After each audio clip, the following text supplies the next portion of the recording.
हम अपने नाखूनों को रोज देखते हैं, उन्हें संवारते हैं, काटते हैं, पर क्या कभी ये सोचा है कि हमारे शरीर का ये जो सबसे मामूली सा दिखने वाला हिस्सा है, ये अपने अंदर कितनी ही अनकही कहानियां समेटे हुए हो सकता है। तो चलिए आज इन्हीं राजों से पर्दा उठाते हैं। आज हम ये जानेंगे कि कैसे केराटिन के छोटे छोटे टुकड़े सिर्फ हमारी उंगलियों का कवच ही नहीं, बल्कि हमारी सेहत, हमारे अतीत और यहाँ तक कि लाखों साल के इंसानी विकास की पूरी दास्तान बयान करते हैं। जी हाँ, यही है इसका सबसे बड़ा राज। हमारे नाखून एक डायरी की तरह हैं, जिस पर शरीर में होने वाली हर छोटी बड़ी घटना अपने आप दर्ज होती जाती है। क्या कभी अपनी इस डायरी को पढ़ने की कोशिश की है? चलिए आज सीखते हैं। तो सबसे पहले ये समझते हैं कि हमारे नाखून गुजरे हुए कल की एक टाइमलाइन यानी कि एक समय रेखा की तरह कैसे काम करते हैं। हमारे नाखून बालों की तरह ही केराटिन नाम की एक प्रोटीन से बने हैं, लेकिन इनकी सबसे बड़ी खासियत है इनकी धीमी और लगातार ग्रोथ। सोचिए, हर महीने बस 3 मिलीमीटर। और क्योंकि ये बहुत धीरे धीरे और एक तय रफ्तार से बढ़ते हैं, वे अपने बनने के समय की सारी जानकारी अपने अंदर कैद कर लेते हैं। और बस यही बात इन्हें एक बेहतरीन रिकॉर्ड कीपर बना देती है। अब जरा इस स्लाइड को देखिए, ये वाकई में बहुत दिलचस्प है। नाखून का जो हिस्सा आज हमारी उंगली के सिरे पर है, वो असल में लगभग 3 महीने पहले बनना शुरू हुआ था। इसका मतलब यह है कि अगर 3 महीने पहले कोई बहुत बीमार पड़ा था या किसी बड़े तनाव से गुजरा था, तो उसकी निशानी एक धारी या निशान के रूप में आज नाखून पर दिखाई दे सकती है। जी हाँ, डॉक्टर सचमुच हमारी उंगलियों से हमारे अतीत का हाल जान सकते हैं। और ये रिकॉर्ड सिर्फ सेहत तक ही नहीं रुका है। फोरेंसिक साइंस की दुनिया में तो नाखून एक खामोश लेकिन पक्के गवाह साबित होते हैं। किसी घटना के दौरान इनके नीचे त्वचा के कणों से डीएनए, मिट्टी या धूल के कण या फिर किसी केमिकल के अंश फंस सकते हैं, जो बाद में किसी बड़े केस को सुलझाने में एक अहम सुराग बन जाते हैं। चलिए अब आते हैं उस हिस्से पर जो शायद हम सबके लिए सबसे ज्यादा जरूरी है। हमारे नाखून शरीर के अंदर चल रही गड़बड़ियों का एक अर्ली वार्निंग सिस्टम है, यानी शुरुआती चेतावनी देने वाला एक अलार्म। कई बार तो ऐसा होता है कि कोई बड़ी बीमारी शरीर में अपने लक्षण दिखाए, उससे पहले ही नाखून उसका संकेत दे देते हैं।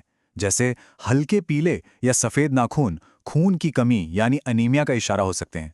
वही अगर नाखून अजीब तरह से गोल और चौड़े होने लगें, जैसे चम्मच का उल्टा हिस्सा, तो इस हालत को क्लबिंग कहते हैं और ये फेफड़ों या दिल से जुड़ी किसी गंभीर समस्या का संकेत हो सकता है। लेकिन सवाल ये है कि नाखून इतने ईमानदार रिपोर्टर हैं क्यों? इसे ऐसे समझिए, जब शरीर किसी बीमारी या पोषण की कमी से जूझ रहा होता है, तो वो एक देश की तरह काम करता है जो आपातकाल में हो। वो अपने सारे जरूरी संसाधन जैसे कि पोषक तत्व सबसे पहले दिमाग और दिल जैसे जरूरी अंगों को भेजता है, और नाखून बालों की सप्लाई सबसे पहले काट दी जाती है। बस इसीलिए नाखूनों का स्वास्थ्य शरीर की अंदरूनी स्थिति का सबसे सच्चा आईना होता है। यही नहीं, नाखूनों के बढ़ने की जो रफ्तार है ना, वो एक तरह से हमारे शरीर के ओवरऑल मेटाबॉलिज्म का स्पीडोमीटर है। जब स्वास्थ्य अच्छा होता है, खून का दौरा सही होता है, तो नाखून तेजी से बढ़ते हैं। वहीं बढ़ती उम्र, लंबे समय तक चलने वाले तनाव या खराब सर्कुलेशन के साथ इनकी ग्रोथ भी धीमी पड़ जाती है। जरा अपने अंगूठे के नाखून को देखिए। उसके बेस पर जो सफ़ेद आधे चांद जैसा हिस्सा है, उसे लुनुला कहते हैं। ये असल में नाखून का वो हिस्सा है जो बिल्कुल नया नया बना है और अभी पूरी तरह सख्त नहीं हुआ है। पता है, ये हमारे शरीर के उन गिने चुने हिस्सों में से हैं जहां हम बायोलॉजी को असल में काम करते हुए देख सकते हैं। चलिए अब समय में थोड़ा और पीछे चलते हैं और नाखूनों को विकास के नजरिए से देखते हैं। ये सिर्फ शरीर का हिस्सा नहीं, बल्कि लाखों सालों में तराशे गए बेहतरीन औजार हैं। इंसानों के नाखून असल में जानवरों के पंजों का ही एक बदलावा रूप है, लेकिन ये कोई कमजोरी नहीं बल्कि एक शानदार अपग्रेड है।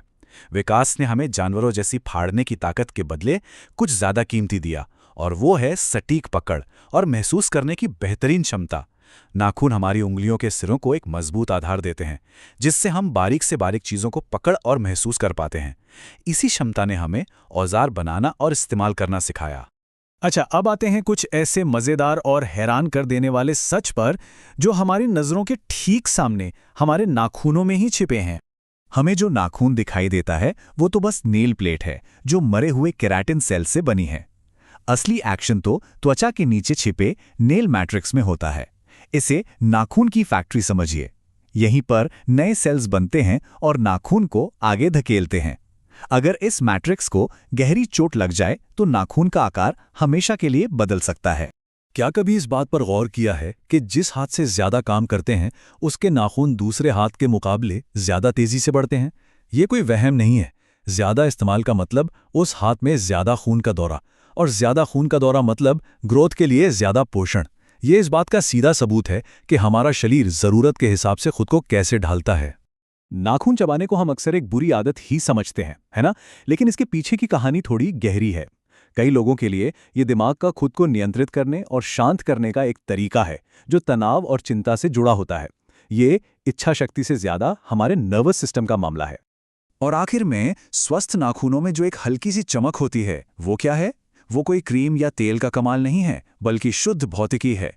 जब नाखून की सतह बिल्कुल चिकनी और उसके केराटिन फाइबर एक सीध में होते हैं, तो वो रोशनी को एक समान रूप से परावर्तित करती है, जिससे वो चमकदार दिखती है। यानी असली सुंदरता अंदरूनी व्यवस्था में ही छिपी है। तो अगली बार जब अपने नाखूनों को देखें, तो उन्हें सिर्फ एक बॉडी पार्ट की तरह मत देखिए। वे एक किताब हैं, जो खामोशी से हमारे शरीर और हमारी जिंदगी की कहानी सुना रही हैं। सवाल बस इतना है, क्या हम उनकी फुसफुसाहट सुनने के लिए तैयार हैं?